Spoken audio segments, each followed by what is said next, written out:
नमस्कार, स्वागत है आपका हेलो किसान में। आपके साथ मैं हूं अंजल सिंह। दूरदर्शन किसान के सभी दर्शकों को दीपावली की ढेर सारी शुभकामनाएं। हमें मालूम है कि हमारे बहुत सारे दर्शक इस वक्त दीपावली की तैयारियों में जुटे हुए होंगे। समय बिल्कुल करीब आ रहा है और घर में पकवान पक रहे होंगे, लेकिन कहते हैं ना कि खेती और पशुपालन में कभी अवकाश नहीं होता। इसीलिए आज भी हम आपके लिए विशेष जानकारियां इस कार्यक्रम के माध्यम से पहुंचाएंगे ताकि हमारे किसानों और पशुपालकों के लिए खेती किसानी और पशुपालन और सुगम हो सके और उन्हें अधिक लाभ हो सके। तो चलिए शुरुआत करते हैं आज के कार्यक्रम की और आपकी कॉल्स का इंतजार रहेगा। तो देखते हैं आज का विषय क्या है जिस पर आज हम चर्चा करने वाले हैं। आज का विषय है सर्दियों में पशुओं का रखरखाव और साथ ही हम बात करेंगे पशुओं में टीकाकरण और सावधानियों की। तो दोनों ही विषय बहुत महत्वपूर्ण है। हमारे पशुपालक अपने पशुओं का ध्यान रखें। मौसम बिल्कुल ठंडा होता जा रहा है, ऐसे में पशुओं के स्वास्थ्य पर कोई विपरीत असर ना पड़े, इसीलिए बहुत ध्यान रखने की जरूरत होती है इस समय। तो आइए बताते हैं आपको दो टोल फ्री नंबर जिनके माध्यम से आप हमें संपर्क कर सकते हैं और अपने सवाल हम तक पहुंचा सकते हैं। हमारे दो टोल फ्री नंबर है 1800-113060, दूसरा नंबर है 1800-113061 टोल फ्री, यानी इन पर आपका कोई शुल्क नहीं लगेगा। तो आज के विषय के बारे में हम आपको बता चुके हैं, टोल फ्री नंबर भी आप जान चुके हैं और अगर आप नोट नहीं कर पाए तो भी आप स्क्रीन पर देखते रहिए। लगातार दोनों ही नंबर हम टेलीविजन स्क्रीन पर फ्लैश करते रहेंगे। आज के दो हमारे जो मेहमान हैं जो कि कार्यक्रम में हमारे साथ जुड़ रहे हैं और इन दोनों ही विषयों पर जो बातचीत करेंगे, आपके कॉल्स के जवाब देंगे। तो चलिए आपकी मुलाकात करवाते हैं। हमारे साथ डॉक्टर मोहम्मद रियाज जी हैं। आप पशु चिकित्सा अधिकारी हैं, पशुपालन विभाग, दिल्ली सरकार में। बहुत बहुत स्वागत है डॉक्टर रियाज आपका कार्यक्रम में। आप बताएंगे सर्दियों में कैसे पशुओं का रखरखाव बहुत जरूरी है और किस तरीके से रखरखाव करना चाहिए। और हमारे दूसरे मेहमान हैं जो उनसे भी आपकी मुलाकात करवा देते हैं। हमारे साथ डॉक्टर अतुलिया एम है जो कि सहायक निदेशक है चौधरी चरण सिंह, राष्ट्रीय पशु स्वास्थ्य संस्थान, बागपत, उत्तर प्रदेश में। बहुत बहुत स्वागत है अतुलिया जी आपका भी कार्यक्रम में। आप हमें बताएंगे कि किस तरीके से पशुओं में टीकाकरण कराना चाहिए और साथ ही टीकाकरण के साथ किस किस तरह की सावधानियां हमारे पशुपालकों को अपने पशुओं को लेकर ध्यान में रखनी चाहिए। दोनों ही विषय बहुत महत्वपूर्ण है क्योंकि ये पशु के स्वास्थ्य जुड़े हुए हैं और अगर पशु स्वस्थ रहेंगे तो जाहिर सी बात है तभी हमारे पशुपालकों को लाभ होगा। और अगर पशुओं के स्वास्थ्य का ध्यान नहीं रखेंगे, वो बीमार हो जाएंगे तो उनकी उत्पादकता भी घट जाती है और इससे हमारे किसानों को, पशुपालकों को भारी आर्थिक नुकसान हो सकता है। तो ऐसी चीज़ें ना हो और हमारे किसानों के जीवन में खुशहाली बनी रहे, उनका जीवन महकता रहे, इसीलिए आप अपने पशुओं का विशेष ध्यान रखें। तो सबसे पहले डॉक्टर रियाज मैं आपसे समझना चाहूँगी कि सर्दियों के रखरखाव की, देखिए अब तो दीपावली भी आ गई और कहते हैं दीपावली के बाद बस बहुत तेज़ी से तापमान जो है वो गिरना शुरू हो जाता है। तो इस वक्त हमारे पशुओं के लिए क्या जानकारी देना चाहेंगे किसानों को, अपने पशुओं को लेकर किस तरह की बातों का ध्यान रखना चाहिए? देखिए अभी पूरे उत्तर भारत में हमारे सर्दी की शुरुआत हो चुकी है और अभी तो नवंबर का महीना है, लेकिन जैसे जैसे हम आगे दिसंबर की ओर बढ़ते जाएंगे वैसे वैसे सर्दी का मौसम भी बढ़ता जाएगा। और इसमें सर्दी के मौसम में केवल तापमान ही कम नहीं होगा बल्कि कई बार शीतलहर चलती है और पाला पड़ने लगता है, कई कई दिन सूरज नहीं निकलता है, जिसकी वजह से ठंड का प्रकोप बहुत अधिक बढ़ जाता है। तो जिस प्रकार इस ठंड के मौसम में हम अपने आप को मनुष्य लोग बचाने के लिए सर्दी से बहुत सारे अपने उपाय करते हैं, उसी तरीके से हमें अपने पशुओं को भी सर्दी के मौसम में बचा के रखने के लिए बहुत कुछ सावधानियां बरतनी पड़ती हैं और पशुपालन के जो प्रबंधन है उसमें बहुत कुछ करना पड़ता है। क्योंकि अगर ऐसा नहीं करेंगे तो पशुओं को ठंड का प्रकोप लगने से उसमें तनाव उत्पन्न होता है, उसकी वजह से वो अपना दूध भी घटा देते हैं, दूध का उत्पादन कम हो जाएगा और पशुओं में कई प्रकार की बीमारियां भी हो जाती हैं और उनका यदि सही समय पर प्रबंध और इलाज ना मिले तो पशुओं में मृत्यु भी हो सकती है। जी बिल्कुल, तो सही समय पर प्रबंध और इलाज होना बहुत ज़रूरी है। और जैसा कि डॉक्टर रियाज ने बताया कि क्योंकि ठंड बहुत होती है और अगर उन्हें ठंड से बचाने के हम उपाय नहीं करेंगे तो अपने शरीर की ऊर्जा का वो इस्तेमाल करेंगे और क्योंकि ऊर्जा का इस्तेमाल वो अपने आप को ठंड से बचाने में करेंगे तो जाहिर सी बात है कि उनकी उत्पादकता इससे घट जाएगी। इसीलिए आप अपने पशुओं के लिए बदलते मौसम के साथ जैसे जैसे ठंड बढ़ रही है वैसे वैसे उनके आवास और साथ ही साथ आहार पर भी ध्यान दें। किस तरह की बातें हैं इससे जुड़ी हुई, आइए देखते इस रिपोर्ट में।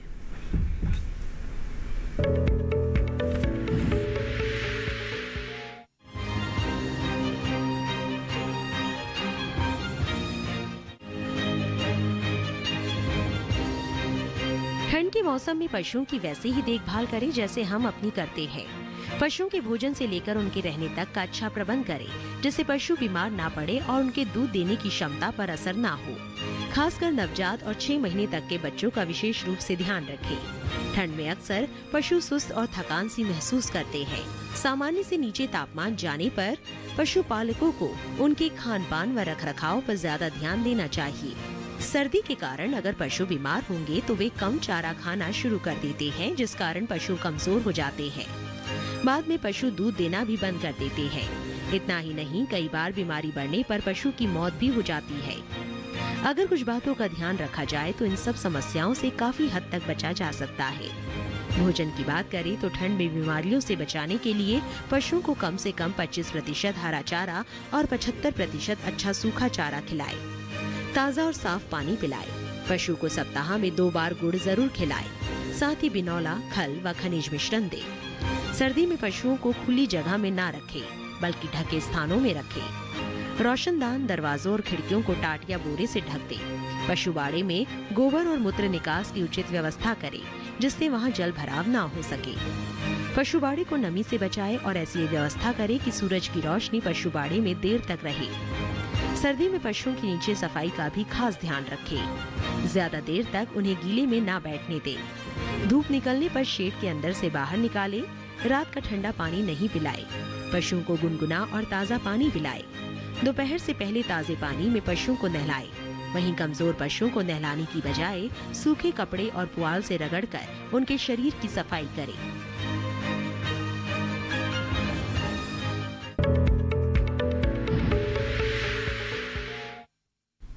तो बिल्कुल अभी ये कुछ सावधानियां थी जो कि हमने आपको रिपोर्ट के माध्यम से आपको बताया। लेकिन अगर आपके कोई सवाल हैं, कोई आशंका है, तो सोचना क्या है, टोल फ्री नंबर्स आप देख रहे हैं स्क्रीन पर, उन पर आप कॉल लगाएं और डॉक्टर रियाज से अपने सवालों के जवाब जानें। आपकी कॉल्स का हमें इंतजार रहेगा। अब डॉक्टर अतुल्या जी से हम बात कर लेते हैं। मैम, आपसे समझना चाहेंगे, जो टीकाकरण की हम बात कर रहे हैं, ये पशुओं में कितना महत्वपूर्ण है? क्योंकि अभी भी किसानों में उतनी जागरूकता नहीं है पशुपालकों में कि टीकाकरण पशुओं में भी महत्वपूर्ण है। कुछ भ्रांतियां भी इससे जुड़ी हुई है कि उनका दूध कम घट जाएगा, बीमार हो जाएंगे, इस तरह की बातें। तो क्या बताना चाहेंगे इस विषय के बारे में? मैं किसान भाइयों से ये कहना चाहूंगी कि पशुओं में कई तरह की बीमारियां होते हैं। कुछ बीमारियां जो बैक्टीरियल या जीवाणु से होते हैं, कुछ जीवाणु या वायरल होते हैं, कुछ फंगस या कवक से होने वाली बीमारियां हैं। तो जब हमारे पशुओं में ये बीमारियां आते हैं तो उनका स्वास्थ्य खराब हो जाता है, वो बीमार हो जाते हैं। और कई सारी बीमारियां ऐसी हैं कि जिसमें पशु की जान भी चली जाती है। तो जब पशु बीमार हो जाते हैं तो उनका इलाज करना पड़ता है और इसके लिए बहुत अधिक पैसा खर्चा करना पड़ता है। तो समय पर अगर आप अपने पशु में टीका लगाएं तो पशु बीमारी से बचेगा और आपका जो इलाज से जो खर्चा होगा वो भी बचेगा। तो बीमारी से बचे रहेंगे तो आपका पशु स्वस्थ रहेगा। एक स्वस्थ पशु से आप अधिक से अधिक उत्पादन ले सकते हैं। एक स्वास्थ्य पशु ही आपको ज्यादा उत्पादन दे सकते हैं। तो समस्या के इलाज से या निराकरण से बेहतर है कि पहले से ही उसका बचाव करें। और इसलिए टीकाकरण बहुत अधिक महत्वपूर्ण है। और पशु में बीमारी आने ही ना दे। और बीमारी आने से आप परेशान रहेंगे, आपका खर्चा होगा और आपके पशु भी तनाव में आ जाएंगे। जी जी, और बिल्कुल, और जैसा कि आपने कहा कि पशु तनाव में आ जाएंगे, खर्चा भी होगा और पशुपालक भी तनाव में आ जाते हैं, क्योंकि जब पशु स्वस्थ नहीं होंगे तो उसे भी हर वक्त घबराहट होगी और डर होगा कि पशुओं को कहीं ज़्यादा नुकसान ना हो जाए और इससे आर्थिक नुकसान भी जुड़ा होता है। तो ऐसी स्थिति भी ना पैदा हो, इसके लिए टीकाकरण बहुत ज़रूरी है। जैसे कि हमारे मेहमान ने कहा कि पहले से ही इलाज करने की स्थिति ही ना, नौबत ही ना आए, इसके लिए टीकाकरण कराना पशुपालकों के लिए ज़रूरी है। आइए देखते से जुड़ी हमारी ये रिपोर्ट।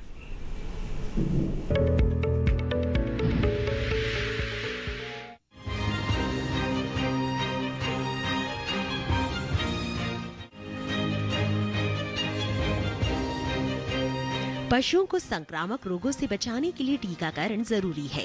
टीके पशुओं के शरीर में रोगों से लड़ने की क्षमता को विकसित करते हैं, जिससे पशुओं को विभिन्न रोगों से बचाने में मदद मिलती है। थैलेरियोसिस रोग से बचाव के लिए इस महीने में टीका लगवा सकते हैं। संकर्प नस्ल के पशुओं में थैलेरियोसिस रोग का टीका साल में एक बार लगवाना चाहिए। पशुओं को टीके लगवाने के लिए कुछ सावधानी भी बरते, जैसे टीकाकरण के 2 सप्ताह बाद तक पशुओं को तनाव मुक्त रखे और रोगी पशु के संपर्क से बचाएं।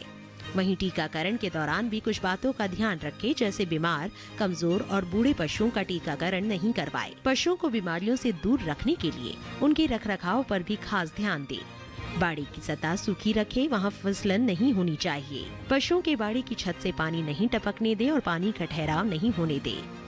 पशुओं में बीमारी का कोई भी लक्षण दिखते ही तुरंत पशु चिकित्सक की सलाह लें। आपको बता दें कि पशुपालन और पशुओं में होने वाले रोगों को लेकर सरकार भी गंभीर है।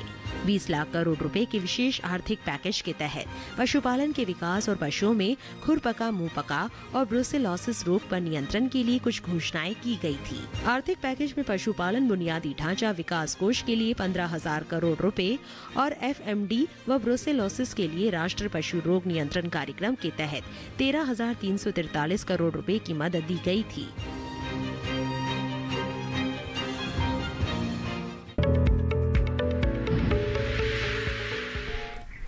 तो ये देखिए, अभी आपने रिपोर्ट पशु में टीकाकरण से जुड़ी हुई, लेकिन अगर आपके कोई सवाल हैं, आपका पशु बीमार है या उसमें दूध की मात्रा घट गई है या और भी किसी तरह की समस्या जो कि आप अपने पशुओं में देख रहे हैं, तो आप हमें कॉल कर सकते हैं। अगले 1 घंटे तक हम आपके लिए यहाँ पर उपस्थित हैं अपने विशेषज्ञों के साथ आपकी कॉल्स के जवाब देने के लिए।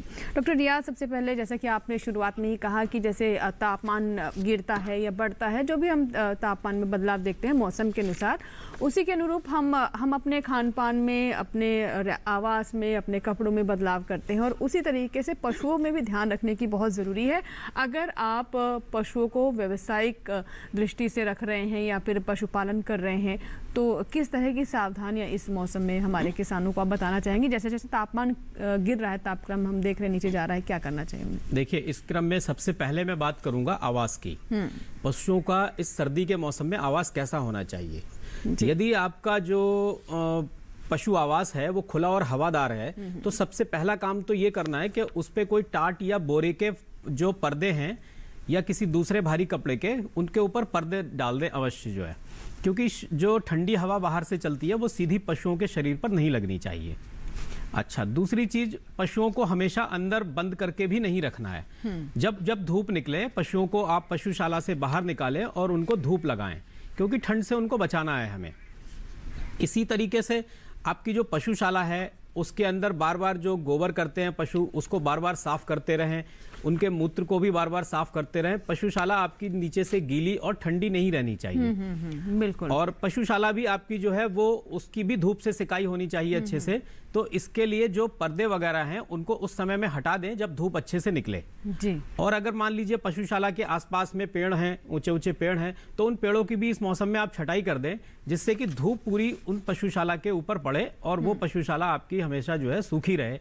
तो अगर जब वो सूखे वातावरण में रहेंगे तो वो ठंड से उनका बचाव हो सकेगा और उसी से आपको जो है उसका उत्पादन भी पूरा मिलेगा और बीमारी से बचेंगे। जी बिल्कुल। और देखिए रियाज जी, हम एक चीज़ ये भी देखते हैं कि क्योंकि अब सुविधाएं काफ़ी बेहतर हो गई हैं और सब चीज़ें बहुत ही ऑर्गेनाइज तरीके से हो रही है, तो जो डेयरी वगैरह होती है उसमें फर्श भी पक्की होने लगी है, जो कि अक्सर हम देखते हैं कि सर्दियों में गीली हो जाती है, ठंडी होती है, उससे पशुओं को काफ़ी समस्या होती है।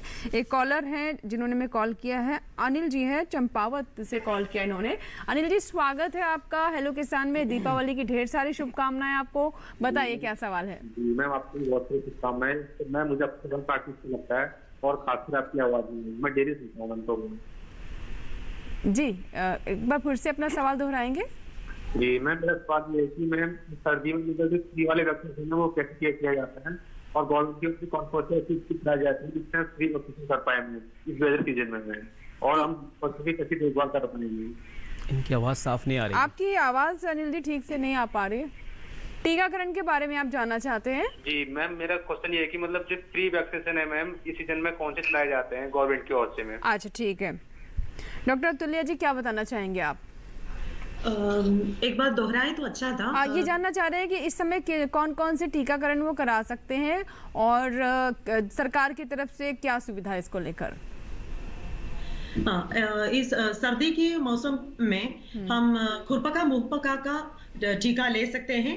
ये पहला इसका टीका 4 महीने की उम्र में लगता है, फिर उसके बाद 1 महीने के बाद उसका बूस्टर डोज लगता है और फिर एनुअली हर साल खुरपका मुहपका का टीका लेना है। इसके अलावा गलघोंटू का टीका भी इस समय पर ले सकता है, जिसके लिए 6 महीने की उम्र में पहला डोज देते हैं और हर साल उसका फिर से टीका लेना है जी। सरकार की तरफ से जैसे NADCP प्रोग्राम के तहत अभी खुरपका मुहपका का और ब्रूसेलोसिस का टीकाकरण चल रहा है। ब्रूसेलोसिस का है तो वो टीका माता पशुओं में 4 से 8 महीने की उम्र में सिर्फ एक ही बार लगता है जी, तो वो भी इसके साथ लेना चाहिए। जी जी बिल्कुल। अनिल जी, तो आप समझ गए होंगे कि कौन कौन से टीका इस वक्त आप अपने पशु में लगवा सकते हैं, और अगर नहीं लगवाए हैं तो बिल्कुल बहुत अच्छा विचार है आपका। टीकाकरण कराना बहुत ज़रूरी होता है। जैसा कि हमारे मेहमान भी बता रहे हैं कि बीमारियां आई उससे पहले ही आप अपने पशु को तैयार कर दें। अब आपसे मैं जानना चाहूँगी रियाज जी, जैसे कि आपने बताया कि आवाज़ को लेकर किस तरह की सावधानी बरतनी चाहिए। एक कॉलर है, आइए उनसे पहले बात कर लेते हैं। हेलो हेलो हेलो जी नमस्कार जी, भंवर लाल जी बताइए क्या सवाल है आपका। जी मैम, हमारी एक 5 साल की गाय है, उसका 4-5 महीने गैप नाक रही है। एक बार फिर से गाभिन नहीं हो रही है आपकी गाय?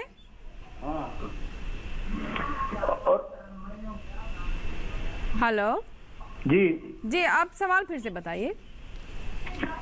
जी मतलब गाय है वो गैप रेड़ रही है, गाभिन नहीं हो रही है मेरी। अच्छा ठीक है भंवरलाल जी, आपका सवाल डॉक्टर रियाज ने समझ लिया है। डॉक्टर साहब क्या मेरे ख्याल से ये पूछ रहे हैं इनकी गाय जो है वो गाभिन नहीं हो पा रही है।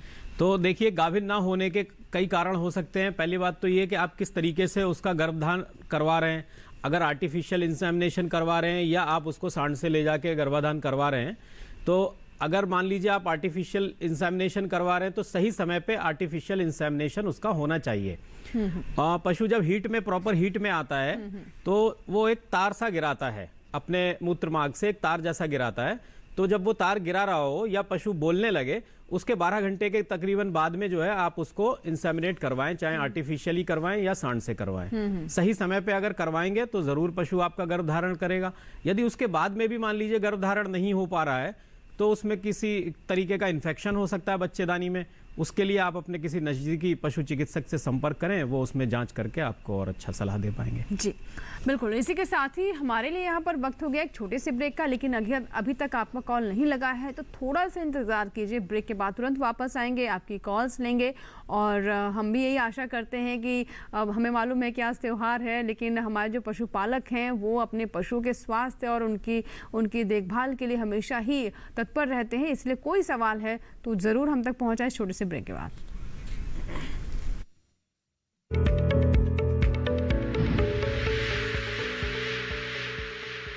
अरे भाई, सुना नहीं क्या? KCC ने किसानों का जिंदगी बदल दिया है।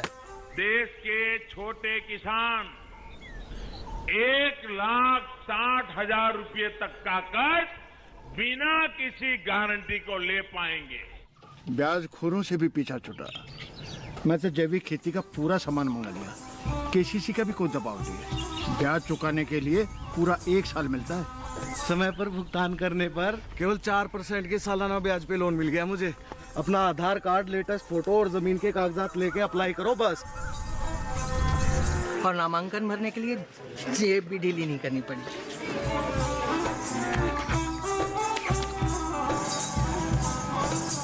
चाचा, उधार चुकाने के 24 घंटे के बाद उतने ही पैसे वापस निकाल सकते हैं।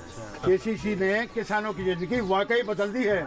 तो आप भी किसान क्रेडिट कार्ड अपनाएं और सहजता से ऋण पाएं।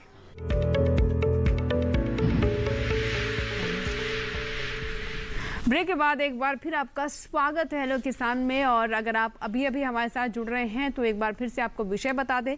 आज हम बात कर रहे हैं कि इस मौसम में, यानी सर्दियों का मौसम जैसे जैसे चढ़ रहा है, आप पशुओं का कैसे रखरखाव करें, कौन कौन सी खास बातें जिसका ध्यान रखें, और साथ ही टीकाकरण किस तरह से महत्वपूर्ण है, इससे जुड़ी कौन कौन सी सावधानियाँ। कॉलर है, ये बात कर लेते हैं। Hello hello hello. हाँ जी जी नमस्कार। नमस्कार जी, दीपावली की ढेर सारी शुभकामनाएं चमेली जी। चुरू राजस्थान से आप बात करें, बताइए सवाल क्या है आपका। मेरी दूध 5 महीने जाती, क्या ही होगी? एक बार फिर से सवाल दोहराइए। धरती मेरे कन गए 6-7 महीने जाइए जी। अच्छा, फिर भाई मैं तो साथ था और मैं नहीं था। डॉक्टर साहब खा कौन तो दूध भी कौन दे? दूध कम दे रही है आपकी भैंस? डेयरी करनी। ठीक है, 7 महीने हो गए। हाँ, 6-7 महीने हो गए। ठीक है चमेली जी, आपका सवाल हम समझ चुके हैं, बताइए क्या जवाब है इसका। रियाज देखिए, ये कह रही है इनकी भैंस जो है वो 6-7 महीने ब्याह हुए हो गए, दूध कम दे रही है। देखिए, पहली बात तो ये है कि दूध का उत्पादन निर्भर करता है कि आपका कौन सी नस्ल का पशु है। कुछ पशु जो हैं वो अच्छी जो दुधारू नस्ल के हैं, जैसे मुर्रा भैंस है, वो अच्छा दूध देती हैं, तो कौन सी नस्ल है उसके हिसाब से ही दूध का उत्पादन होता है। लेकिन अगर आप उसका स्वास्थ्य अच्छा रखेंगे और उसको अच्छी खुराक देंगे तो उसके दूध को काफ़ी हद तक बढ़ाया जा सकता है। इसके लिए आप उन्हें जो है, जो हरा चारा आप दे रहे हैं उसके साथ में थोड़ा सूखा चारा भी उनको खिलाएं, और आप बिनौले की खल उसमें जो है वो बढ़ाइए, थोड़ा सा दीजिए। इसके अलावा उनको एक संतुलित दाना जो है आप बना के खिलाइए। उस संतुलित दाने में क्या है, आपको क्या क्या लेना है, 1 किलो दाना बनाने के लिए उसमें 30% जो है आप कोई अनाज लेंगे, जैसे गेहूं का दलिया ले लेंगे। इसके अलावा 30% उसमें आप चुनी या चने का छिलका लेंगे और 30% आप उसमें बिनौले की खली मिलाइए जो है। अगर बिनौले की नहीं है तो आप कोई दूसरी खली भी ले सकते हैं। और इसके अलावा उसमें आप 5% जो है गुड़ मिलाइए, 2% आप कैल्शियम का जो पाउडर आता है या लिक्विड आता है वो मिलाएं, और 2% बाकी दूसरा मिनरल मिक्सचर पाउडर, और 1% आप उसमें आयोडीन नमक मिलाएं। इन सारी चीज़ों को, इस मिक्सचर को आप रात को भिगो के रख दें किसी बर्तन में, और सुबह तक ये फूल जाएगा। उसके बाद आप इसको भूसे के साथ में, सूखे चारे के साथ में मिला के पशु को खिलाइए, और 2.5 से 3 किलो दूध के ऊपर आपको 1 किलो ये देना है जी। इससे आपके पशु का दूध जो है वो निश्चित ही बढ़ेगा। एक कॉलर है राकेश, जिन्होंने हमें कॉल किया, आइए बात करते हैं। राकेश जी, स्वागत है आपका हेलो किसान में, शुभकामनाएं आपको दीपावली की। बताइए क्या सवाल है। आपको भी बहुत बहुत शुभकामनाएं। बहुत बहुत शुक्रिया जी, सवाल बताइए। मैडम, मेरी गाय के पैरों में खुर होता है, उसमें कोई घाव हो रहा था, मैंने उसकी कई दवाई लगाई, वो ठीक नहीं हो रहा, तंजी का तेल भी लगाया, कीड़े लग गया उसमें। जी, खुर में घाव है।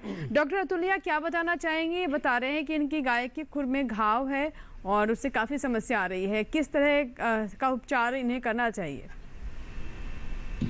ओके, एक बीमार खुर में घाव है या घाव ऐसे ही किसी चीज से चोट जैसे है, या खुरपका मुखपका का द्वारा? राकेश जी, क्या ये घाव किस तरीके से बना? ये मतलब खुरपका है या फिर कहीं चोट लग गई या कुछ और किसी तरह की दुर्घटना की वजह से हुआ है? क्या हुआ है? वो कोई पत्थर रख गया। अच्छा, पत्थर से टकरा गया। ठीक है, पत्थर से टकराने की वजह से हुआ है। ओके, तो आप ये कर सकते हैं कि घाव जिधर भी घाव लगा है वो जगह अच्छे से साफ करें, और पोटेशियम परमैंगनेट की घोल बना के उससे साफ करें। और उसके बाद आप लोरेक्सेन का क्रीम आते हैं, ऑइंटमेंट आते हैं, जो एक्चुअली जब भी घाव होते हैं तो उसमें एंटीबायोटिक अप्लाई तो करना है, उसके साथ साथ उसमें कोई मक्खी या ऐसे कोई फ्लाइज आके बाइट के अंडा देना नहीं चाहिए, नहीं तो उसमें मैगट्स आ जाते हैं। तो इसको प्रिवेंट करने के लिए इधर आप लोरेक्सेन क्रीम लगाइए, और ऊपर से क्या कर सकते हैं कि हमें कोई सा भी फ्लाई रिपेलेंट उसके शरीर पे आसपास लगाना चाहिए, यानी मक्खियां ना बैठे, उसके लिए मक्खियां ना बैठे। जी जी, तो लोरेक्सेन ऑइंटमेंट लगा सकते हैं। जी जी जी, ठीक है। एक और दर्शक हैं, प्रहलाद जी हैं, जिन्होंने हमें कॉल किया है नागौर से। प्रहलाद जी, बताइए क्या सवाल है। शुभकामनाएं आपको दीपावली की। जी प्रहलाद जी, मुझे सुन पा रहे हैं आप? हेलो प्रहलाद जी, क्या अब तक मेरी आवाज पहुंच पा रही है? हाँ जी जी, बताइए सवाल। जो खुरमुंह वाला है वो अभी बहुत चल रहा है जी। आपके पशु में खुर पका और मुंह पका हो गया, ये बता रहे हैं आप? हाँ जी, वो बदबू भी दे रहा है खूब। अच्छा, ठीक है। डॉक्टर रियाज क्या बताना चाहेंगे? हाँ, देखिए, मुंह पका खुरपका बीमारी जो है वो इस मौसम में अक्सर होती है, जाड़े के मौसम में। तो सबसे पहली बात तो आप ये ध्यान रखें कि ये एक वायरस से होने वाली बीमारी है, जो कि एक पशु से दूसरे पशु में फैलती है। तो इसलिए जिस पशु को आपके हुई है उस पशु को दूसरे पशुओं से दूर रखें। जिस बाल्टी में आप उसको पानी पिलाते हैं वो उसी सेम बाल्टी में आप दूसरे पशु को ना पिलाएं, नहीं तो दूसरों में भी फैलने का खतरा होगा। ये तो बचाव की बात हो गई। अब जिसमें हो गया है उसमें मुंह के अंदर छाले हो जाते हैं, उसके लिए आप एक घर पे ऑइंटमेंट बनाएं। आप 4 हिस्से जो है ग्लिसरीन के लें और उसमें 1 हिस्सा बोरिक एसिड मिला लें। मिला के वो एक आपका पेस्ट बन जाएगा, उसके मुंह में जो छाले हैं उनके ऊपर लगाइए। इसके अलावा आप पोटेशियम परमैंगनेट, जिसको लाल दवा कहते हैं, वो लेके आएँ और उसका 1% घोल बनाएं, यानी कि 100 ml में 1 ग्राम आप उसको मिला के उसका घोल बना लीजिए और पैरों के जो घाव हैं उनसे उसको धोइए और उसके बाद में एक हिमैक्स क्रीम आती है, वो क्रीम आप उसके ऊपर लगाएं तो मुंह के और पैरों के दोनों घाव उससे ठीक हो जाएंगे। जी बिल्कुल। तो किस दवा का आप इस्तेमाल कर सकते हैं वो भी अभी आप जान चुके हैं। योगेंद्र एक दर्शक हैं जिन्होंने उत्तर प्रदेश के देवरिया से हमें कॉल किया है। योगेंद्र जी, शुभकामनाएं आपको दीपावली की। बताइए सवाल क्या है। हेलो जी नमस्कार।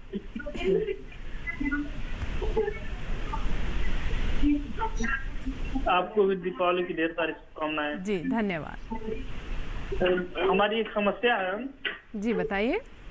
हमारी गाय है, पिछले बार बच्चा दी थी तो दूध ठीक ठाक दे रही थी और इस बार बच्चा दी है तो दूध आधा कर दी है, जबकि उसको हम गेहूं और भूसा खिलाते हैं। और जो गेहूं का अनाज दलिया होता है उसको हम भिगो के खिलाएं या पका के खिलाएं? जी बहुत अच्छे सवाल है आपके योगेंद्र जी।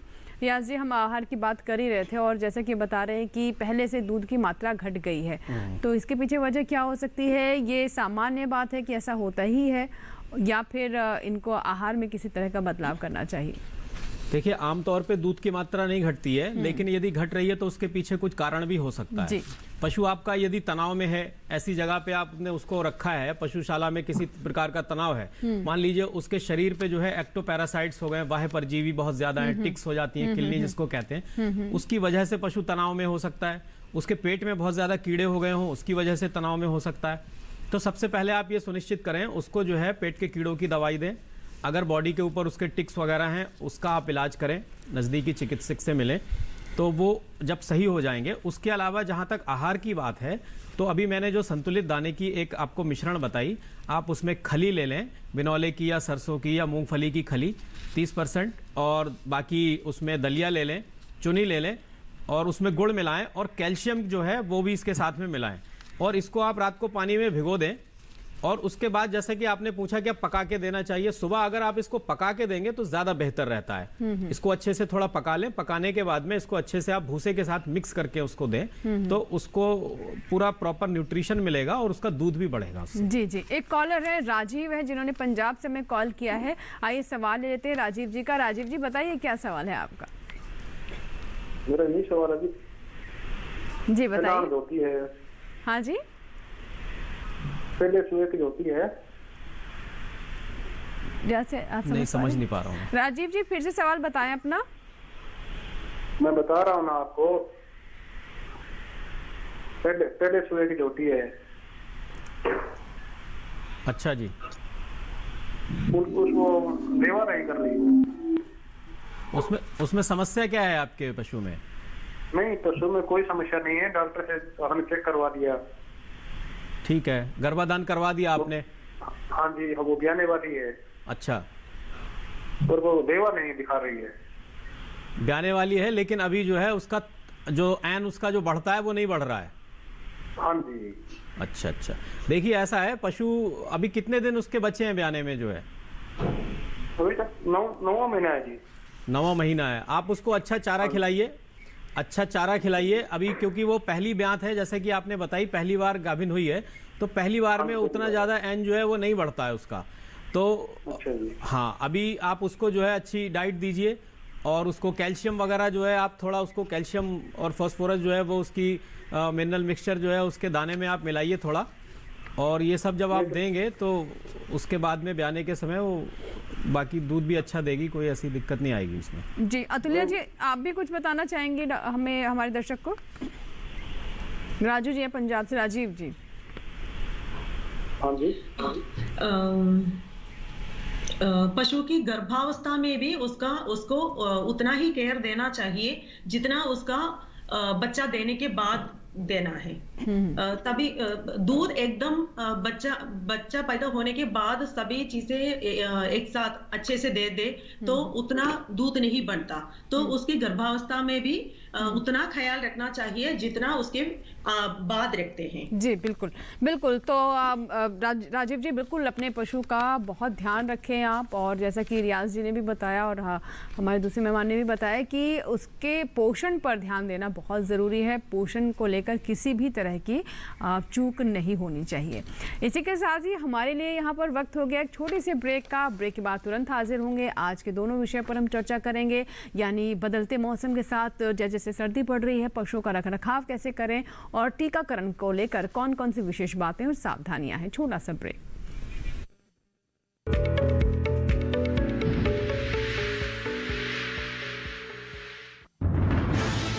कोरोना वायरस के खतरे से बचते हुए फसल की कटाई, बिक्री, खरीद, नई फसल की जुताई और बुआई सुरक्षित हो सकती है अगर हम लगातार हाथों को साबुन और साफ पानी से नियमित अंतराल पर धोते रहें। नाक, मुंह को मास्क, गमछे या कपड़े से ढक कर रखें। आंख, कान, नाक, मुंह न छुएं। आपस में 2 गज की दूरी बनाए रखें। मास्क और 2 गज की दूरी के मंत्र को अभी हमें छोड़ना नहीं है।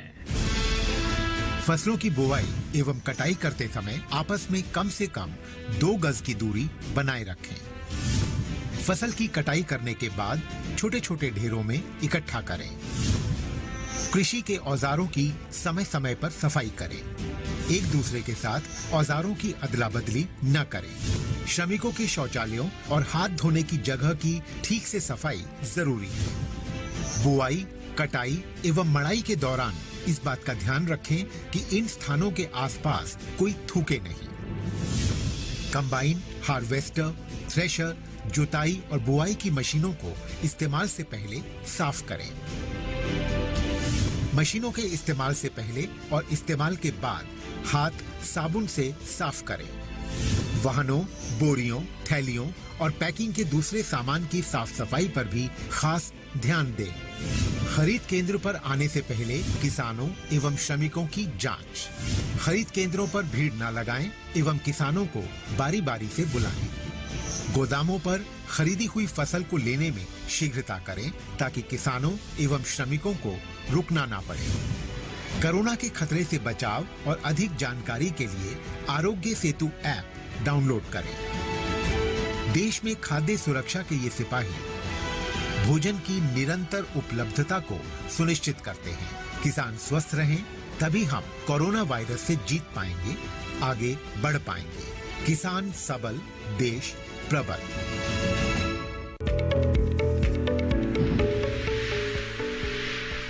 ब्रेक के बाद हेलो किसान में एक बार फिर आपका स्वागत है। आज हम बात कर रहे हैं बदलते मौसम में सर्दियों के साथ पशुओं के रखरखाव के बारे में, और साथ ही टीकाकरण को लेकर कौन सी विशेष बातें हैं और कौन कौन सी सावधानियां हैं जिसका ध्यान रखना जरूरी है। चलिए चर्चा को आगे बढ़ाते हैं। डॉक्टर रियाज, जैसे कि आपने आहार पर भी कई सारी बातें बताई कि किस तरह का आहार होना चाहिए, आगे और बात करेंगे आपसे, लेकिन एक कॉलर है, आइए उनसे बात कर लेते हैं। पिंटू जी हैं फोन लाइन पर। पिंटू जी स्वागत है हेलो किसान में, बताइए क्या सवाल है आपका। नमस्कार जी नमस्कार जी। अरे है जो छाती होती है उसकी चेहरानी है और 10-11 महीने से लग रही है, पता नहीं क्यों। नहीं समझ आया पिंटू जी, आपका सवाल फिर से बताइए। जैसे थन छाती होती है भैंस की जो छाती होती है थन, हाँ उसका चेहरानी है और भैंस पियाती है, फिर लगती है लगाने पे कूदती है फिर। अच्छा ये कह रहे दूध निकालने पर कौन दवा लगाएं कि वो ठीक हो जाए। ठीक है, थन में समस्या, थन में चिरान कुछ ऐसे बोल रहे हैं वो अपना शब्द जो है थन में, मतलब उसके जो है वो कुछ शायद चोट है, हाँ, कुछ वो भी समस्या एक तरीके से जो है वो घायल है, थोड़े से वो हाँ उसमें प्रॉब्लम हो जाती है, स्किन में वो फटने लगती है, उसकी वजह से वो हाथ नहीं लगाने दे रही है। देखिए ऐसा है, एक तो उसके लिए आपको क्या करना है कि आप दूध निकालने से पहले उसमें कोई आप जो है ऑयल ले लें किसी तरीके का घर में, जैसे आपके कोकोनट ऑयल होगा या कोई दूसरा कोई भी ऐसी चिकनी चीज होगी वो थोड़ा सा उसके थनों पे लगाएं जो है। घी भी लगा सकते हैं? हाँ, घी भी लगा सकते हैं, ताकि उसमें जो है वो ड्राइनेस हो जाती है। बहुत ज्यादा ड्राइनेस के कारण जो है जब उसको हाथ से रगड़ के जब दूध निकाला जाता है तो वो और बढ़ जाती है प्रॉब्लम। और अगर बहुत ज्यादा है, मान लीजिए घाव जैसे हो गए, तो उसमें आप कोई दवा भी इस्तेमाल कर सकते हैं। आप पोटेशियम परमैंगनेट का घोल बना लें 1%, और वो उससे आप धोएं उसको, जो है दूध निकालने के बाद में उसकी छाती को आप धोएं। और अगर उससे भी प्रॉब्लम आपकी सॉल्व नहीं होती है तो ऑइंटमेंट ले सकते हैं, वेटनोवेट वगैरह ऑइंटमेंट आते हैं, तो वो आप ले लीजिए और उसको लगाइए उसके ऊपर, तो उम्मीद है उससे ठीक हो जाएगी आपकी समस्या। जी बिल्कुल। तो अगर आपके कोई सवाल हैं तो आप हमें कॉल कीजिए, पशुओं के रखरखाव से जुड़ा हुआ या फिर टीकाकरण से जुड़ा हुआ। डॉक्टर अतुल्या जी, मैं आपसे समझना चाहूँगी टीकाकरण के बारे में, तो कुछ सावधानियां भी बरतनी चाहिए टीकाकरण को लेकर के, और इस मौसम में जैसा कि आपने बताया कि कौन कौन से टीके लगवाने चाहिए, लेकिन सावधानियां किस तरह की बरतें? क्योंकि कई बार हम ये भी देखते हैं कि टीके के बाद जो पशु है वो काफ़ी तनाव में भी आ जाता है, कई बार बुखार भी हो जाता है। ये भी एक वजह है कि कहीं ना कहीं पशुपालक जो है सोचते हैं कि टीके का नुकसान कहीं उनके पशुओं को ना हो जाए। हाँ जी, मैं ये कहना चाहूंगी कि जब टीकाकरण लेने से पहले हमें सावधानियों का ख्याल रखना पड़ता है। सिर्फ स्वस्थ पशु में ही टीकाकरण करें। अगर पशु को बुखार है या कोई चोट लगा हो या भंग हो, फ्रैक्चर हो, तो टीकाकरण बिल्कुल करना नहीं चाहिए। और वृद्ध और गर्भवती पशुओं में भी टीकाकरण नहीं करना चाहिए। अगर आपके पशु में कोई कॉर्टिकोस्टेरॉइड जैसे दवा कुछ आप किसी वजह से दे रहा है जिसमें से इम्यूनिटी, जो प्रतिरोध क्षमता कम हो जाते हैं, ऐसा है तो आपको उस टाइम में टीका लगाना नहीं चाहिए। और पशु पूर्ण रूप से स्वस्थ हो और सारे सामान्य मानदंडों के साथ, जो अच्छे से खान पीन करते हो, शौच, पेशाब, ये सब कुछ सभी सामान्य रूप से करते हो, तभी आपको टीका लगाना चाहिए। और टीकाकरण के 1 महीने पहले आपको पशु को कृमिनाशक दवाइयां दे के उसको कृमि मुक्त करना चाहिए। और पशु में परजीवी भार नहीं होना चाहिए, एक्टोपैरासाइट्स। उसके लिए आपको जो पशु घर पूरा क्लीन और साफ सुथरा रखना चाहिए। और अगर जानवर कभी भी मतलब कहीं से अभी बहुत ज्यादा यात्रा करके लाए हो, ट्रैवलिंग के इमीडिएटली बाद टीका नहीं लगना चाहिए, क्योंकि वो थोड़ा सा स्ट्रेस होगा, तनाव होगा, इसलिए। और जी बिल्कुल, तो कुछ सावधानियां हैं जो कि ध्यान में बिल्कुल रखें। अगर आपका पशु स्वस्थ नहीं है, उसे बुखार है या फिर किसी भी तरह की शारीरिक चोट है, और अगर आप उसे अभी ख़रीद कर लाए हैं काफ़ी दूर से, तब भी आप उस समय भी टीकाकरण ना कराएं, क्योंकि पशु काफ़ी थका हुआ होता है और टीका लगने के बाद थोड़ा स्ट्रेस भी महसूस होता है। तो इसीलिए जब तक आपका पशु पूरी तरह से स्वस्थ ना हो, सभी क्रियाएं सामान्य ना हो, तब तक टीका ना लगवाएं। राम प्रताप है सीतापुर उत्तर प्रदेश से, आइए बात करते हैं। राम प्रताप जी, बताइए सवाल क्या है? हेलो राम प्रताप जी, मुझे सुन पा रहे हैं आप? राम प्रताप जी, क्या आप तक मेरी आवाज़ पहुंच पा रही है? हेलो, चलिए शायद हमारी आवाज़ नहीं। राम प्रताप जी, मुझे सुन पा रहे हैं आप? शायद हमारी आवाज़ नहीं जा पा रही है। लेकिन राम प्रताप जी, अगर आप हमें टेलीविज़न से सुन रहे हैं, एक और कॉलर है, दूसरे कॉलर है, आइए उनसे बात करते हैं। हेलो हेलो जी, अमृत सिंह जी, बताइए सवाल क्या है आपका? जी नमस्कार सर, आपकी पूरी टीम और विशेषज्ञ को शुभ दीपावली। बहुत बहुत धन्यवाद जी, आपको भी शुभ दीपावली अमृत जी। और मेरा प्रश्न ये है कि गाभिन पशु भैंस गाय को कृमिनाशक गोली देना चाहिए, नहीं देना चाहिए, या कौन सी देना चाहिए, या कितने माह तक दे सकते हैं, उसके बाद नहीं दे सकते हैं, इसके बारे में पूरी विस्तार से जानकारी देने की कृपा करें। धन्यवाद। बहुत बहुत अच्छा सवाल है आपका। डॉक्टर रियाज, क्या बताना चाहेंगे? अक्सर हम देखते हैं इतने समझदारी वाले सवाल आते नहीं कई बार, तो क्या बताना चाहेंगे आप? जी देखिए, ऐसा है, जो पशु अगर आपका गाभिन है तो उसको कृमिनाशक दवा देना थोड़ा उस समय ठीक नहीं रहता है। तो पहली सलाह तो मेरी यही है कि कृमिनाशक दवा अपने पशु को, अगर वो गाभिन है तो ना दें। लेकिन अगर फिर भी मान लीजिए कोई ऐसी परिस्थिति है कि पशु आपको लग रहा है उसके अंदर बहुत ज़्यादा पेट में अंतः परजीवी हो गए हैं, तो उस कंडीशन में एक फेनबेंडाजोल दवा है, वो औरों के मुकाबले में थोड़ी सेफ मानी जाती है, तो उसका प्रयोग किया जा सकता है। बाकी ना दें तो ज़्यादा बेहतर है। जी और डॉक्टर अतुलिया जी, मैं आपसे समझना चाहूँगी, जैसे कि हम टीकाकरण की बात कर रहे हैं, तो आपसे ये भी समझना चाहेंगे कि किस किस तरह की चीज़ें हो सकती हैं पशुओं के साथ टीकाकरण के बाद, जिन्हें लेकर हमारे पशुपालकों को परेशान नहीं होना चाहिए और वो सामान्य है।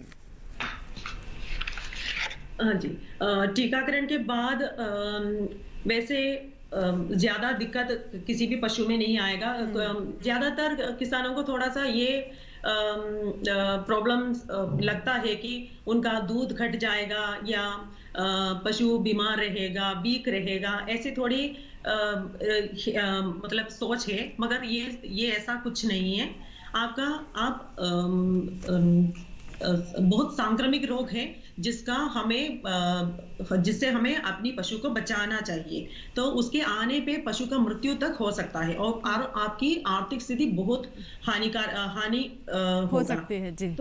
तो इसलिए आपको बिना सोचे जो भी ये सरकार की तरफ से जो भी टीका लगता है वो सब कुछ लगाना चाहिए, क्योंकि इसका एक और पहलू है कि कुछ बीमारियां ऐसे हैं कि जो जूनोटिक कहा जाता है, जो पशुओं से इंसानों में फैल सकता है, जैसे रेबीज हो गया, जो दूसरा है ब्रूसेलोसिस हो गया। तो ये सारी बीमारियां अगर आपने सही समय पे टीका लगाया है तो ये सारी बीमारियां नहीं होगा। अगर आपके पशु में ये बीमारियां आ गई तो उनके जो कांटेक्ट में जो मनुष्य आते हैं, जो मानव आते हैं, उनमें भी फैलने की खतरा है। तो इसको देख के आपको टीकाकरण, सारे टीकाकरण जो भी सरकार की तरफ से आते हैं वो सब लगाना चाहिए जी। एक कॉलर है हिमाचल प्रदेश से, दर्शना जी हैं फोन लाइन पर, आइए बात करते हैं। हेलो, शायद हमारा फ़ोन कट गया है, कोई बात नहीं। अगर आप हमें टेलीविज़न से सुन रहे हैं तो आप दर्शना जी फिर से हमें कॉल लगाएं, ज़रूर आपके सवाल को हम कार्यक्रम में शामिल करेंगे। डॉक्टर रियाज, जैसा कि अभी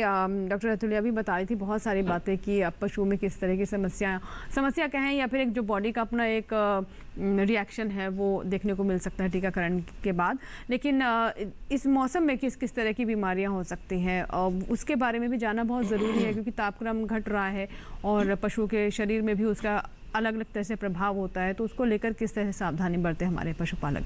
देखिए, इस सर्दी के मौसम में कई तरीके की बीमारियां हो सकती हैं जो कि सर्दी के कारण हो सकती हैं।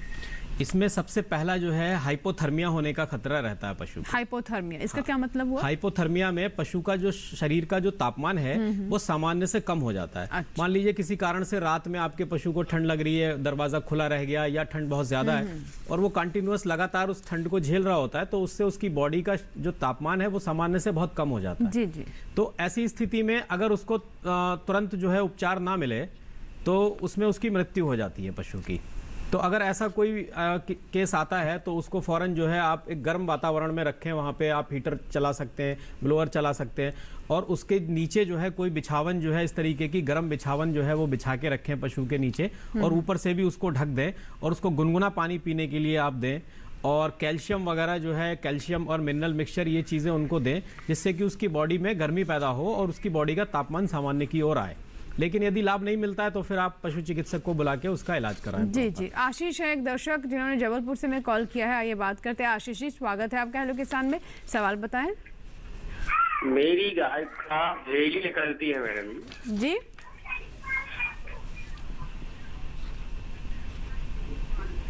मेरी गाय का भेली निकलता है, समझिए, ठीक है, और उसको कुत्ते ने काट लिया था उसी भेली पर। ठीक, उसका इलाज पुख्ता नहीं हो पा रहा, हम लोग असमर्थ हैं और कुत्ते ने भी उसको काट लिया था उसी भेली पर, तो वो लगती भी है अभी प्रेजेंट में, तो उसका दूध में उसका कुत्ते का कोई वायरस वगैरह तो नहीं आता? जी आशीष जी, बहुत महत्वपूर्ण सवाल है आपका। देखिए, जो ये बता रहे हैं भेली निकल रही है, मैं जहां तक समझ पा रहा हूं इसको, तो ये प्रोलैप्स की बात कर रहे हैं। इनके पशु में जो है वो प्रोलैप्स होने लगता है पीछे से, उसमें से कई बार यूट्राइन प्रोलैप्स भी होता है, कई बार रेक्टम प्रोलैप्स भी होता है। उसके लिए क्या करना है आपको, एक तो जो है पशु के पेट में कब्ज ना रहे, क्योंकि पशु के पेट में जब कब्ज होता है वो अब उसका गोबर सही प्रकार से साफ नहीं होता है, तो पशु जो है थोड़ा जोर लगा के अपना जो है गोबर पास करने की कोशिश करता है, तो उसकी वजह से जो मरोड़ होती है उससे जो है वो भेली निकलती है। जी, समस्या बढ़ती है। तो उसका पेट हमेशा सही रहे, उसको ऐसा चारा खिलाएं, और उसमें अगर समस्या सही नहीं हो रही है तो आप उसमें डॉक्टर की सलाह भी ले सकते हैं। और दूसरा, पशु को बहुत ज्यादा चारा एक बार में ना खिलाएं, क्योंकि जब पेट बहुत ज्यादा भरा हुआ होता है तो पीछे की ओर जो है प्रेशर ज्यादा बढ़ता है, उसकी वजह से भी जो प्रोलैप्स उसमें होने के लिए समस्या आगे बढ़ती है। जी जी। तीसरी चीज उसमें ध्यान ये रखना है कि पशु जहां पर आप बांधते हैं तो आगे के हिस्से में पशु के पैर जो हैं वो नीचे की तरफ होने चाहिए और पिछले पैर उसके थोड़े ऊंचे में रहने चाहिए, जिससे कि पीछे की तरफ प्रेशर ना बने। तो ये तो भेली के लिए जो आपने बताया प्रोलैप्स हो रहा है, उसके लिए आप सावधानियां रखें। और रह गई बात, काट लिया है, जो बता रहे कुत्ते ने काट लिया, उसका कैसे इलाज? दूसरी बात रह गई, कुत्ते ने काटा है और उसका कोई मतलब वायरस जैसे बता रहे कि उसका असर तो नहीं आ रहा होगा उसके दूध में? हाँ नहीं, ऐसा कुछ जनरली होता नहीं है।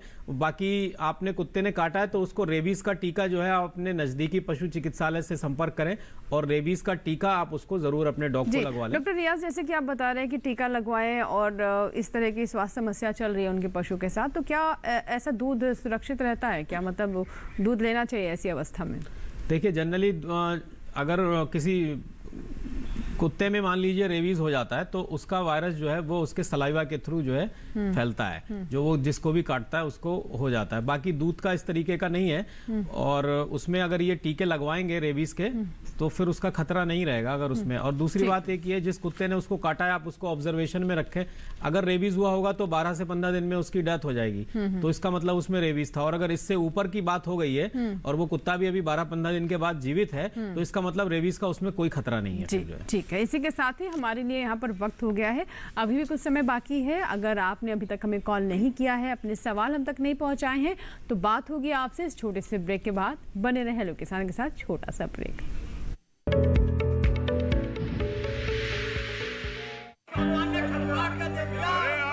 सारी फसल अच्छी होगी भाई।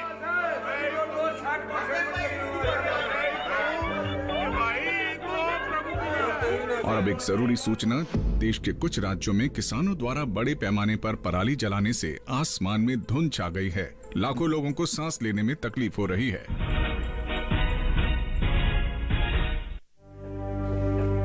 हर साल हम अपने घर फूकते हैं और तमाशे बनते हैं। ना, मैं ना मानता। ये काम तो बरसों से होता आ रहा है, अब ऐसा क्या नया आ गया?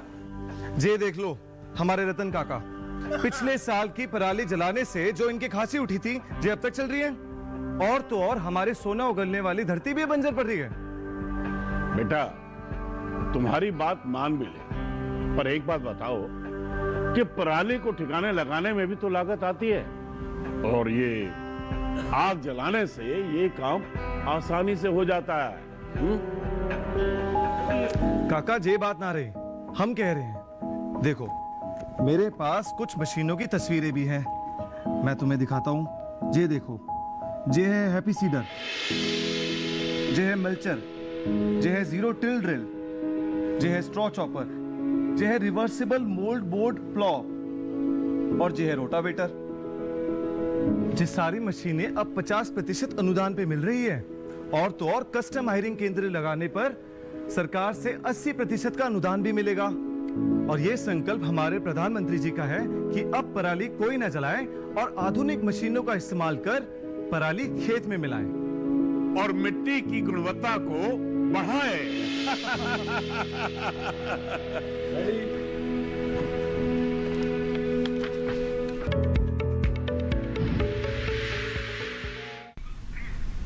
ब्रेक के बाद हेलो किसान में एक बार फिर आपका स्वागत है। आज हम बात कर रहे हैं सर्दियों में कैसे अपने पशुओं का आप रखरखाव करें और टीकाकरण को लेकर कौन कौन सी विशेष बातें हैं। एक कॉलर है, आइए उनसे हम बात करते हैं। हेलो हेलो हेलो जी सत्यवान जी, बताइए सवाल क्या है आपका? सवाल ये जी, हमारी भैंस है जी, एक दूध वाली, वो खुट्टा ठोक है जी। क्या फिर से बताएं जरा, क्या कहा आपने? हमारी भैंस है जी। हाँ, तो वो दूध वाली है, वो खुट्टा ठोक है जी, जैसे दीवार के सींग मारे है। अच्छा ठीक है ठीक है जी, उसके सींग मारे। अच्छा ठीक है। कितने दिन से ये प्रॉब्लम है उसमें? इसके बारे में दवाई पूछनी है। कितने दिन से ये प्रॉब्लम हो रही है उसमें? ये प्रॉब्लम 2 महीने से हो रही है जी। 2 महीने से हो रही है? हाँ हाँ हाँ जी। अच्छा, दीवार में भी सर मारती है वो क्या अपना? हाँ जी, दीवार पे मारे है जी। देखिए, दीवार में सर मार रही है, खूंटे में सर मार रही है, तो इसके पीछे एक कारण ये हो सकता है, उसमें कई बार जो है ब्लड प्रोटोजोन हो जाती है डिजीज, उसमें भी ये हो सकता है। ये क्या होती है डिजीज? खून के अंदर जो है मतलब पैरासाइट हो जाते हैं, ब्लड प्रोटोजोन उनको कहते हैं, तो वो एक उस तरफ लक्षण जो है इशारा कर रहा है थोड़ा सा। लेकिन 2 महीने हो गए हैं, तो बेहतर ये रहेगा आप अपने एक बार जो है नजदीकी किसी पशु चिकित्सक से उसकी खून की जांच करवा लें जी। और दूसरा, फिलहाल आप उसको जो है मिनरल मिक्सचर दें, जो कैल्शियम वगैरह, फास्फोरस, ये सारी चीजें जिसमें हो, मिनरल मिक्सचर उसको खिलाएं, तो उससे भी आपकी समस्या का समाधान हो सकता है। जी।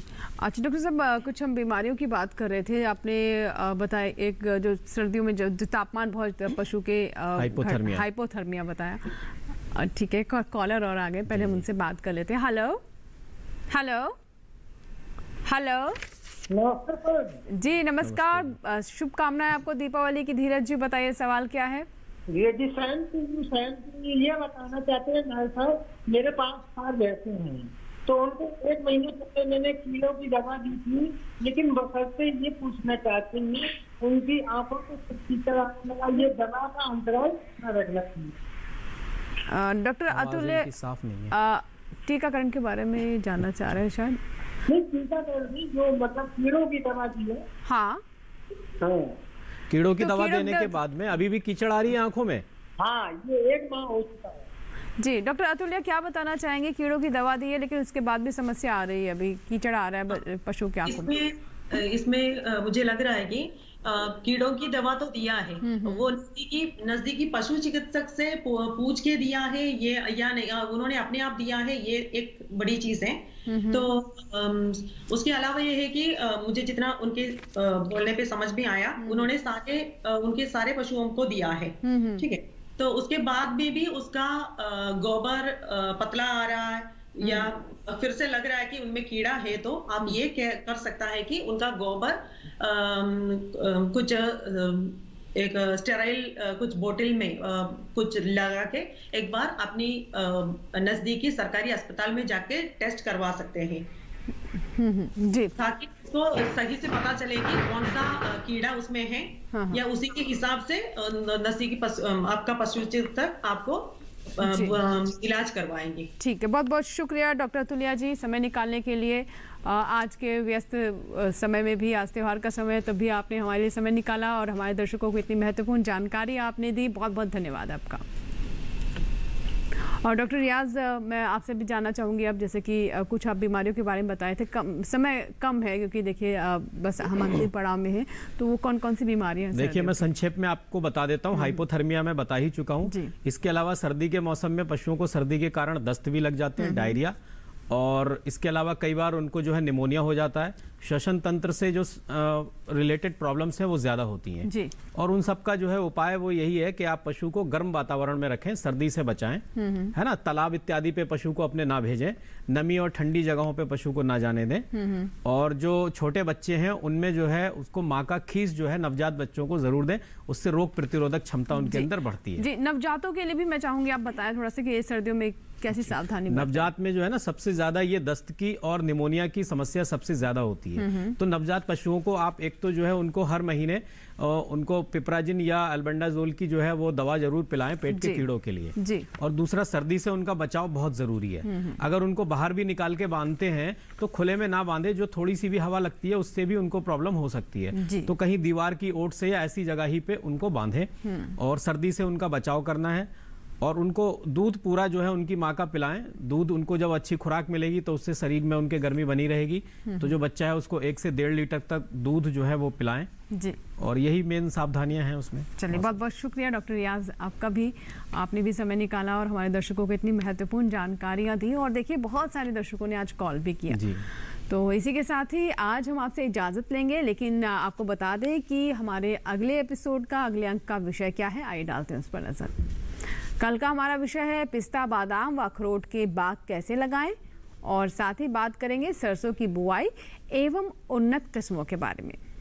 अगर आपके कोई सवाल हैं या फिर कोई सुझाव भी आप हम तक पहुंचाना चाहते हैं तो आप हमें ईमेल कर सकते हैं। हमारा ईमेल एड्रेस है hellokisan2015@gmail.com। और आप हमसे फेसबुक के माध्यम से भी जुड़ सकते हैं। इसके लिए करना बस आपको ये है, फेसबुक पर जाएं, सर्च बॉक्स में हेलो किसान टाइप करें, हमारा आईडी खुल जाएगा, उसे फॉलो करें, लाइक करें, अपने सवाल वॉल पर या मैसेंजर के माध्यम से हम तक आप पहुंचा सकते हैं। और अब नोट कर लें, हेलो किसान कॉल सेंटर नंबर, ये टोल फ्री नंबर हम आपके लिए उपलब्ध करा रहे हैं 1800111306। सोमवार से शनिवार सुबह 6 से रात 10 बजे के दरमियान आप इस नंबर पर कॉल करें और अपने सवाल रिकॉर्ड करें, जिन्हें हम कार्यक्रम में शामिल करेंगे। और आपको ये भी बता दें कि अब आप ये हमारा कार्यक्रम हमारे YouTube चैनल पर भी देख सकते हैं। इस QR कोड को आप स्कैन करें और जुड़ जाएं DD किसान के YouTube चैनल से, जहां आप अगर हमारा कार्यक्रम शुरुआत से नहीं देख पाए या फिर पुराने कोई एपिसोड देखना चाहते हैं या फिर कोई और कार्यक्रम जो आप दूरदर्शन किसान पर देखते हैं उसे देखना चाहते हैं, तो आप हमारे YouTube चैनल को सब्सक्राइब कर सकते हैं। अपने मनपसंद कार्यक्रम लाइक करें और अपने सभी मनपसंद कार्यक्रम आप हमारे YouTube चैनल पर देखें। इसी के साथ ही यहाँ लेंगे आपसे इजाज़त। जाते जाते एक बार फिर से सभी दर्शकों को दीपावली की ढेर सारी शुभकामनाएं। आपका त्यौहार शुभ हो, मंगल हो। डॉक्टर रियाज, आपको भी ढेर सारी शुभकामनाएं दीपावली की। आपने समय निकाला और दर्शकों के सवालों के जवाब दिए। नमस्कार।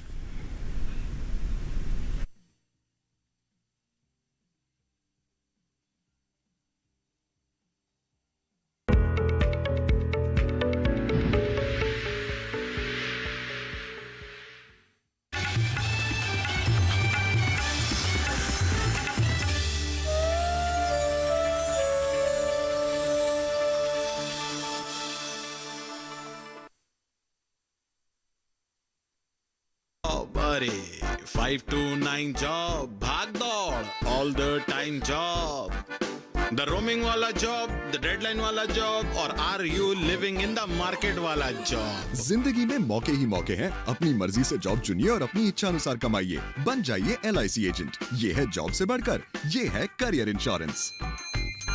अपना बॉस खुद बनिए, बन जाइए LIC एजेंट। अब लाइफ सेट है।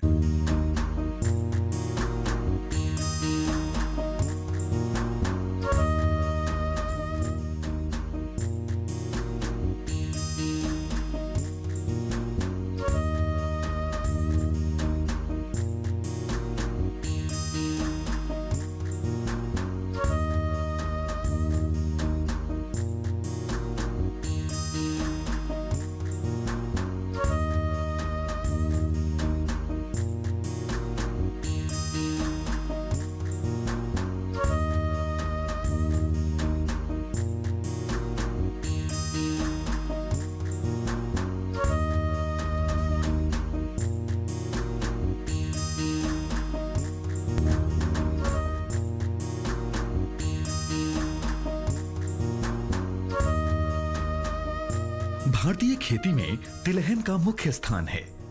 देश में तिलहनों में सुधार करने के लिए भारतीय कृषि अनुसंधान परिषद यानी ICAR ने अप्रैल 1967 में अखिल भारतीय तिलहन समन्वित अनुसंधान परियोजना की स्थापना की थी। 5वीं पंचवर्षीय योजना में तिलहनों, विशेष रूप से राई सरसों पर अनुसंधान कार्यक्रम को और भी सुदृढ़ बनाया गया।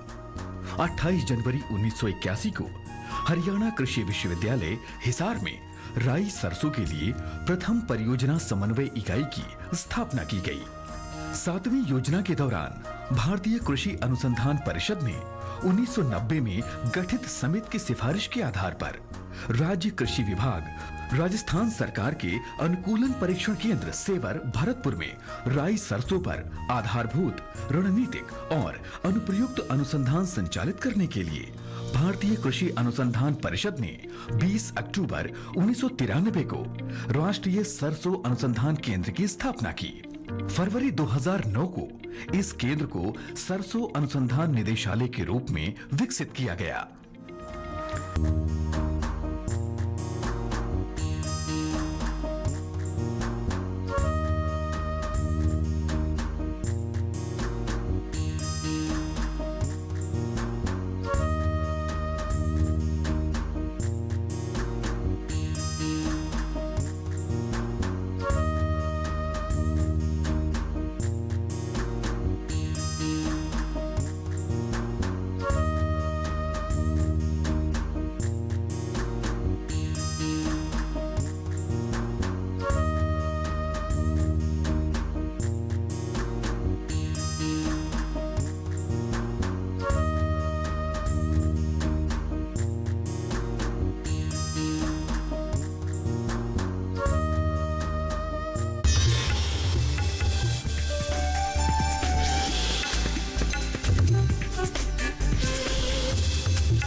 बदलते भारत।